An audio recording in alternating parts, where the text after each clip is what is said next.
1300 வருஷம் பழமையான கோயிலுங்க. மரத்தில் இந்த திருத்தேர் ரெடி பண்ணி வச்சுட்ருக்கோங்க. இது வெள்ளி பார்த்திங்கன்னா அந்த சபதி கும்பகோணம் சபதி வந்து ஒரு 100 கிலோ 120 கிலோ வேணும்னு கேட்டிருக்காருங்க. இது வாரியார் சாமி இருந்தாருன்னா அவர் ஒருத்தரே பண்ணியிருப்பாருங்க கண்டிப்பாக. ஆனால் இதில் பார்த்திங்கன்னா எல்லாருடைய கைங்கரியமும் இருக்கணும்னு தான் எங்கள் முருகர் நினைக்கிறாரு. திருப்போணாந்தாரியார் மட்டும் இருந்திருந்தாருன்னா இந்த தேருக்கு வந்து நாங்கள் இவ்வளோ பேர்கிட்ட கையேந்தி நின்று இருக்க மாட்டோம்னாரு. எனக்கு அது சொல்லும் போதே ஒரு மாதிரி மனசு இருந்துச்சுங்க. அது சத்தியம் தாங்க. ஏன்னா நேற்று நான் வரும்போது கூட கிருபானந்தரோட வாழ்க்கை வரலாறு புத்தகத்தை திரும்ப எடுத்து படிச்சுட்டு வரேன். தமிழக அரசும் ஒரு வேண்டுகோள் வைக்கிறேன். நான் வந்து விஜய் அவர்களை ஒரு முருக பக்தராக தான் பார்க்குறேன், தமிழக முதல்வர் அவர்களை. ஏன்னா அவர் திருச்செந்தூர் போனது வந்து இன்றைக்கி எல்லாருக்கும் தெரியும். அவர் பெரிய முருக பக்தன்றது நான் சினிமா காலத்திலேருந்தே நான் பார்த்துருக்கேன். ஸோ தமிழக முதல்வருக்கு ஒரு கோரிக்கை. அன்பார்ந்த முருக பக்தர்களுக்கு வணக்கம். உலகெங்கும் வாழும் முருகர் சொந்தங்களுக்கு வணக்கம். கிட்டத்தட்ட இந்த காணொலி வந்து நான் பேசுகிறேன்னா அதுக்கு முன்னாடி ஒரு 3 மாத இடைவெளி இருந்துச்சு இந்த இடத்துக்கு வர்றதுக்கு. நான் வந்து போன தடவை வேலூர் காங்கேயநல்லூர் முருகப்பெருமான் கோயிலுக்கு வந்தப்போ திருக்கோயில் நிர்வாகத்திலேருந்து ஒரு வேண்டுகோள் வச்சாங்க.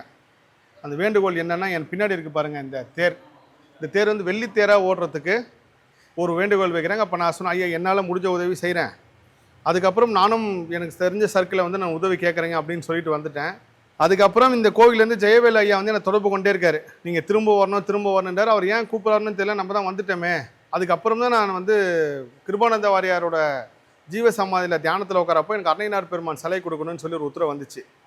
சரி, இந்த சம்பவம் எல்லாம் போயிட்டே இருக்கும்போது 2 மாதத்துக்கு முன்னாடி சென்னை ஐயா வராரு. வந்ததுக்கப்புறம் என்னை கேட்குறாரு. ஆனால் என்னோட சூழ்நிலை வர முடியல. அதுக்கப்புறம் திரும்ப அவர் கேட்டுகிட்டே இருக்கார், நீங்கள் வரணும்னு சொல்லிட்டு. நாட்கள் இப்படியே போகுது. என்னோடய பர்த்டே அன்றைக்கி ஐயா வந்து பல நேரமாக தொடர்பு கொண்டார். ஆனால் அன்றைக்கி நான் ஃபோன் ஆஃப் பண்ணி வச்சுருந்தேன். அதுக்கப்புறம் தான் நம்ம பேசணும் இல்லைங்க. ஆமாங்க. பேசி முடிச்சதுக்கப்புறம் ஐயா வந்து திரும்ப சொல்கிறார், வெள்ளித்தேர் ஓட வைக்கணுன்றாரு. எனக்கு ஐயா வந்து திரும்ப கேட்டே இருக்காருன்னு சொல்லிட்டு மனசில் ஒரு விஷயம் தோன்ட்டு இருக்குது. சரியாக என்னோடய பிறந்தநாள் முடிஞ்சு ஒரு 2-3 நாள் கழித்து எனக்கு தியானத்து உத்தரவில் வந்து ஒரு வெள்ளி வேல் வந்து நிற்கிது. சொல்லும் போது கூட கண் கலங்கு. வெள்ளி வேல் வந்து ஒரு முருகர் கை பிடிச்ச மாதிரி இருக்குது. என்னடா சம்மந்தம் இல்லாமல் வெள்ளி வேல் வருது. நான் ஒரு வெள்ளி வேல் ஒருத்தவங்களாம் தானமாக கொடுங்கன்னு சொன்னேன். அது சம்மந்தமான விஷயமா இருக்குன்னு பார்த்தா தொடர்ந்து அந்த கணை வந்துக்கிட்டே இருக்குது. அதுக்கப்புறம் வெள்ளி சார்ந்த ஒரு பொருள் வந்து என்கிட்ட ஒருத்தர் வந்து கொடுக்குறாரு. ஐயா இந்த வெள்ளி வச்சுக்கிங்க, இது நீங்கள் கார்த்திகேய முருகர் கொடுத்தாலும் சரி, எந்த முருகர் கொடுத்தாலும் சரின்னொன்னே, எந்த முருகர்னோடனே அப்போ தான் இவர் ஐயா திரும்ப எனக்கு ஞாபகத்துக்கு வராரு. இல்லை, இந்த வெள்ளித்தேர் சம்மந்தமாக முருகர் நம்மளை ஏதோ ஒரு கருவியாக செயல்பட வைக்க போகிறாரு, அதுக்காக தான் இந்த சம்பவம் நடக்குதுன்னு சொல்லிட்டு. அப்போ தான் கிருபானந்த அவரோட புக்கும் வந்து நான் முழுசாக படித்து முடிக்கிறேன். கிட்டத்தட்ட 86 கோவிலுக்கு மேலே திருப்பணி செய்தவர். வயலூர் முதல் கொண்டு எல்லா கோவில்களையுமே அவரால் தான் திருப்பணி நடந்தது. வடபழனியில் இருக்கிற அன்னையனார் சன்னதியை வந்து கிருபானந்தாவில் கும்பாபிஷேகம் பண்ணார். எவ்வளோ கோவிலுக்கு தங்கம் வெள்ளியை வந்து அள்ளி கொடுத்துருக்காரு. அவர் உருவாக்கின கோவிலில் அவர் வாழ்ந்து அவரோட பூர்வீக மண்ணில் வந்து ஒரு வெள்ளித்தேர் ஓடாமல் இருக்கே. ஸோ இது வந்து நம்ம ஒரு விஷயமா செய்யணும்னு சொல்லி நான் முதல்ல தனியாக வர மாதிரி தான் இருந்துச்சு. அதுக்கப்புறம் அப்படியே தள்ளி போயிட்டே இருக்கும்போது நான் அடிக்கடி தமிழ்னு சொல்லியிருப்பேன். அவங்க சேனலை கூப்பிட்டு போகலான்னு சொல்லி ஒரு உத்தரவு வருது. அப்புறம் ஐயாவுக்கு நான் ஃபோன் பண்ணி சொல்கிறேன், ஐயா ஜூலை 30ஆம் தேதி வியாழக்கிழமை வந்து நான் வரேன். அன்றைக்கி வந்து நீங்கள் எல்லோரும் இருங்க. நான் திரும்ப சொல்கிறேங்க, முருகரால் வந்து வாழ்ந்தவங்க உலகம் ஃபுல்லாக இருக்காங்க, யாராவது ஒருத்தங்க கண்டிப்பாக உதவி பண்ணுவாங்க அப்படின்னு சொன்னேன். அதுக்கப்புறம் இன்றைக்கி தான் இந்த ஜூலை 30 காலையில் நான் கிளம்பி வந்து இந்த திருத்தேருக்காக, வெள்ளித்தேருக்காக இந்த காணொலி மூலயமா உதவி கேட்குறேன். இந்த காணொலி கண்டிப்பாக உலகம் ஃபுல்லாக இருக்கிற முருக பக்தர் கண்ணில் படும். இது வந்து 2 பேருக்கு இந்த காணொலி வைக்கிறேன். முருக பக்தர்களுக்கும் முருகர் சொந்தங்களுக்கும் ஒரு வேண்டுகோள், அதுக்கப்புறம் தமிழக அரசுக்கும் ஒரு வேண்டுகோள். இப்போ பேசும்போது ஐயா ஒரு வார்த்தை சொன்னார், கிருபானந்த வாரியார் மட்டும் இருந்திருந்தாருன்னா அவர் ஒருத்தரை போய் கேட்டாலே அந்த உதவி கிடச்சிருக்கும் அப்படின்னாரு. அந்த ஒருத்தர்னா யாருன்னா எம்ஜிஆர். இவரும் எம்ஜிஆரும் ஒன்றா இருந்திருந்தாங்களே, ஐயா வந்து இந்த மாதிரி ஒரு தேர் ஒன்று உருவாக்குறேன்னு. ஏன்னா அவர் அவ்வளோ வெள்ளியும் தங்கமும் பல கோயிலுக்கு அள்ளி கொடுத்துருக்காரு. அவர் கோயிலில் வெள்ளி கிடைக்காமல் இருக்கா அப்படின்னு சொல்லி நான் வந்து காணொலி வெளியிடுறேன்னா, இந்த காணொலி மூலயமா ஒரு வேண்டுகோளும் வைக்கிறேன். உலகம் ஃபுல்லாக இருக்கிற முருகர் அடியார்கள், முருகர் சொந்தங்கள், உங்களால் முடிஞ்ச உதவி முருகரை நல்லா இருக்கிறவங்க மட்டும் செய்யுங்க. என்னால் முடியும்னு நினைக்கிறவங்க, உங்களால் பொருளாதார சக்தியாக ஏதாவது கொடுக்க முடியும்னு நினைக்கிறவங்க இந்த கோவிலில் தொடர்பு கொண்டு கொடுங்க. என் மூலயமாவோ இல்லை உங்கள் நண்பர்கள் மூலயமாலாம் செய்யாமல் இந்த கோவிலோட தொலைபேசி எண்ணும் அவங்களோட சம்மந்தப்பட்ட டீட்டெயிலும் நான் பதிவு செய்கிறேன். இந்த காணொலி கீழே வரா மாதிரி நீங்களே தொடர்பு கொண்டு நேரடியாக வந்து செஞ்சுன்னா இன்னும் சந்தோஷம். உங்களால் முடிஞ்ச 1 கிராம் வெள்ளி கூட வாங்கி கொடுங்க, தப்பு இல்லை. ஆனால் நல்லா இருக்கேன், நான் முருகனால் நல்லா இருக்கேன் அப்படின்ற முருக பக்தர் மட்டும் செய்யுங்க, கஷ்டப்பட்டு யாரும் செய்யாதீங்க. இந்த காணொலி மூலயமா அடுத்து தமிழக அரசும் ஒரு வேண்டுகோள் வைக்கிறேன். நான் வந்து விஜய் அவர்களை ஒரு முருக பக்தராக தான் பார்க்குறேன், தமிழக முதல்வர் அவர்களை. ஏன்னா அவர் திருச்செந்தூர் போனது வந்து இன்றைக்கி எல்லாருக்கும் தெரியும். ஆனால் அவர் பெரிய முருக பக்தன்றது நான் சினிமா காலத்திலேருந்தே நான் பார்த்துருக்கேன். ஸோ தமிழக முதல்வருக்கு ஒரு கோரிக்கை, இந்த வெள்ளித்தேர் ஓடுறதுக்கு நீங்கள் உதவி பண்ணுங்கள்.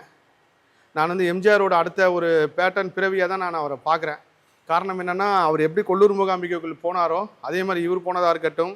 கிருபானந்த வாரியார் இருந்திருந்தாருன்னா எம்ஜிஆர் என்ன செஞ்சுருப்பாரோ அதே போல் நீங்கள் எம்ஜிஆர் இடத்துல நின்று இந்த வெள்ளித்தேர் ஓட்டுறதுக்கு ஒரு உதவி பண்ணணும். அதே போல் கிருபானந்த வாரியார் அவர்களோட பூர்வீக வீடான சிந்தாரிப்பேட்டை வீட்டு வந்து அந்த தெரு வந்து கிருபானந்த வாரியார் பேர் வைக்கிறேன்னு சொல்லி போன அரசில் சொல்லியிருக்காங்க. அது நடக்கலை. இப்போ வந்து அரசு மாறினாலும் இன்னும் மாநகராட்சி சம்மந்தப்பட்ட அதிகாரிகள் யாரும் அதுக்கு சரியாக ஒத்துழைப்பு கொடுக்காதனால அந்த பேர் வைக்கிற பணி வந்து தள்ளி போகுது. இந்த 2 விஷயமும் தமிழக முதல்வர் கவனத்துக்கு முருகரே கொண்டு போய் சேர்ப்பாருன்னு நம்புகிறேன். ஐயா, நீங்கள் எதனா சொல்லணுன்னாலும் சொல்லுங்க. ஐயா தான் ஜெயவேலு, இவர் தான் வந்து எனக்கு வந்து அவ்வளோ தொடர்பு கொண்டு பேசினார். 130 கிலோ வெள்ளியில் வந்து இந்த வெள்ளித்தேர் தயார் செய்கிறாங்க. அதில் இது வரைக்கும் 30 கிலோ கிடச்சிருக்கு. பணமாகவும் நிறைய பேர் உதவி பண்ணியிருக்காங்க. இன்னும் 100 கிலோ தேவை. கண்டிப்பாக 2027க்குள்ளே அந்த வெள்ளித்தேர் ஓடிடுங்க. இதை பார்க்குற ஏதாவது ஒரு முருக பக்தர் இந்த வெள்ளித்தேர் ஓட வைக்கிறதுக்கு ஒரு பெரிய கருவியாக வந்து செயல்படுவார். நீங்கள் எதனா கோரிக்கை வைக்கிறதுனாலும் வைக்கிங்க. நாங்கள் எல்லாம் ரிட்டையர்ட் ஆனவங்க சேர்ந்து பொதுமக்கள் உதவியோடு இந்த தேர் திருப்பணியை ஆரம்பித்தோம். அதனால் ஐயாவுக்கிட்ட அடிக்கடிக்க தொடர்பு கொண்டு ஐயாக்கிட்ட பேசணும். ஐயா வந்து நிகழ்ச்சியை முடித்து வெள்ளி தேரை முடித்து கொடுக்குறதுக்கு அவ்வளோ. இவர் ஐயா தான் சொன்னார் என்கிட்ட, கிருபானந்தாரை மட்டும் இருந்திருந்தாருன்னா இந்த தேருக்கு வந்து நாங்கள் இவ்வளோ பேர்கிட்ட கையேந்தி நின்று இருக்க மாட்டோம்னாரு.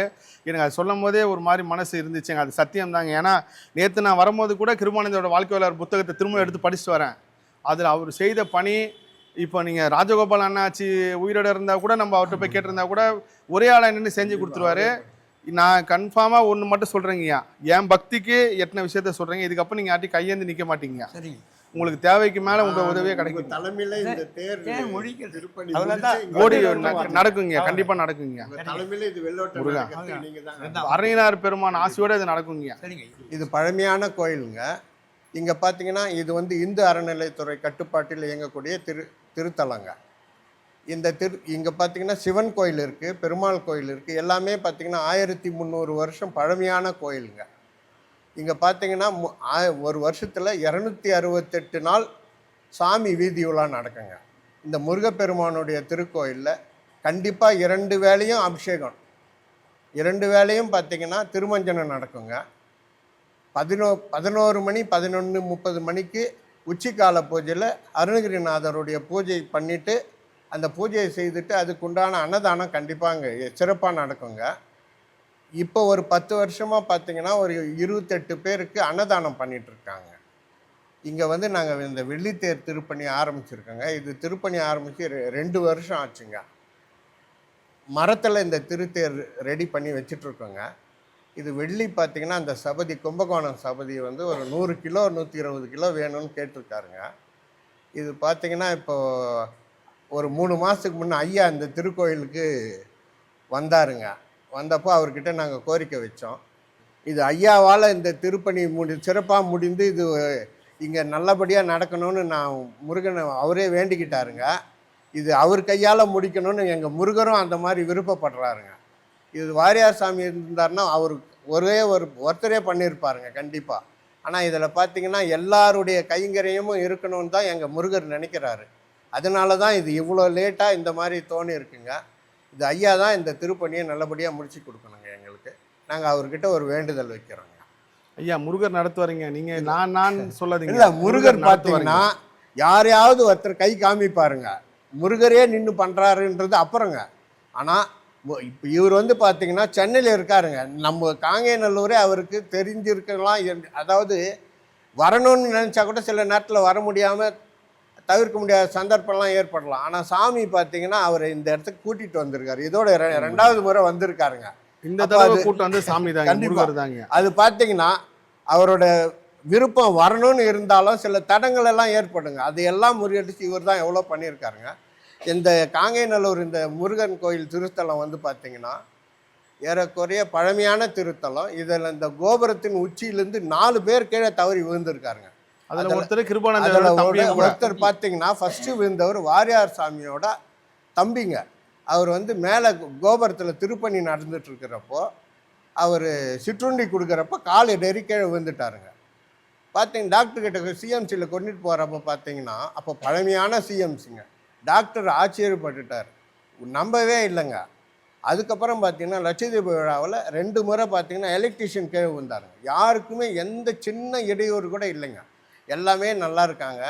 அவர் அந்த விழுந்த நாள் வந்து கண்டிப்பாக முருகனை சேவிச்சுட்டு அபிஷேகம் பண்ணிட்டு போகிறாருங்க. இது கண்கூடான உண்மைங்க. இது ஒரு ஐயா சொல்கிறது சத்தியமான உண்மை. முருகப்பெருமான் கண்கண்ட தெய்வமாக இங்கே இருக்கார். ஐயாவை தான் என்கிட்ட இப்போ சொன்னார், ஐயா எங்கள் கிருபானந்த வாரியார் மட்டும் இன்றைக்கி இருந்திருந்தாருன்னா, அந்த வார்த்தை சொல்கிறப்ப என் மனசு வந்து ரொம்ப நெகிழ்ந்து அவர் மட்டும் இருந்தாருன்னா அவர் ஒருத்தர் கை காட்டினாலே வந்து செஞ்சுட்டு இருப்பாருன்ற நம்பிக்கையோட சொன்னார். ஐயா இப்பயும் கிருபானந்தா இருந்துக்கிட்டு தான் இருக்காரு. இல்லைங்க, இந்த நம்பிக்கை மட்டும் கண்டிப்பாக முருகர் பொய்யாக்க விட மாட்டாருங்க. இது ஏதாவது ஒரு முருக சக்தி வந்து இந்த தேரை ஓட வைக்கிங்க, அது சத்தியம்யா, உண்மைங்க. முருக பக்தர்களே, நான் வந்து இது வரைக்கும் எத்தனையோ தெய்வ குழந்தைங்களுக்கு உதவி கேட்குமோ கூட வந்து ஏதாவது ஒரு சக்தி நடத்தும் நம்புவோம். ஆனால் இந்த வெள்ளித்தேரை ஓட வைக்கிறது உங்களால் மட்டும்தான் முடியும். உலகத்தில் எந்த மூலையில் நீங்கள் இருந்தாலும் முருகனால் நான் வேலை கிடச்சி செட்டில் ஆகிருக்கேன், எனக்கு வாழ்க்கை கிடச்சிருக்கு, பொருளாதார ரீதியாக நல்லா இருக்குன்னு நினைக்கிறவங்க பெரிய மனசோட இந்த வெள்ளித்தேர் ஓடுறதுக்கு உதவி பண்ணுங்கள். நன்றி. எல்லா புகழும் முருகனுக்கேங்க. நன்றிங்க ஐயா.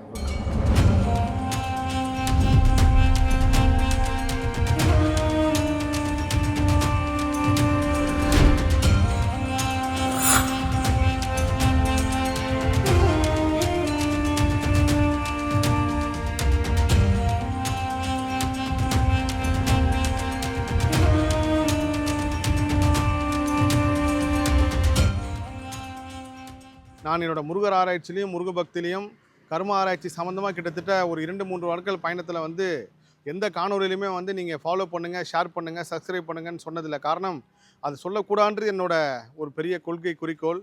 ஏன்னா நம்ம முருகப்பெருமான் நம்மளுக்கு விட்ட பணி அது பெரிய பணி. அந்த பயணத்துக்கும் இதுக்கும் சம்மந்தம் கிடையாது. நம்ம வேறு எந்த ஒரு விஷயமும் வந்து எதிர்பார்த்தோ இல்லை நோக்கத்தோடு போகல. ஸோ ஆனால் அதுக்குன்னு வந்து நான் வந்து இந்த ஃபாலோ பண்ணுங்கள், ஷேர் பண்ணுங்கன்னு தவறு, அது வந்து இந்த பக்கத்தில் வந்து செய்கிறது தப்பு அப்படின்னு நான் சொல்ல வரல. எனக்கு அந்த கொள்கை. ஆனால் இந்த காணொலி வந்து கண்டிப்பாக உலகம் ஃபுல்லாக இருக்கிற முருகர் அடியார்கள், முருகர் சொந்தங்கள், இந்த காணொலி யாரெல்லாம் கண்ணில் படுதோ அவங்க எல்லாருமே இதை ஷேர் பண்ணுங்கள். ஏன்னா நீங்கள் ஷேர் பண்ணால் மட்டும்தான் முருகர் இருக்கார் நம்ம கூட, முருக சக்தி எப்படி செயல்பட்டுன்னு ஒரு முருக சாட்சியாக அடுத்த 50 வருஷத்துக்கு இந்த சம்பவம் வந்து நின்று பேசும். எல்லா முருகர் அடியாருக்கும் அதை ஷேர் பண்ணுங்கள். முருகர் பெருமானை இதை எப்படி நடத்தினான்ற திருவிளையாடல் அற்புதம் அதிசயத்தை இதே மாதிரி ஒரு நன்றி காணொலி நான் சொல்லுவேன்னு நம்புகிறேன். எல்லா புகழும் முருகனுக்கே. நன்றி.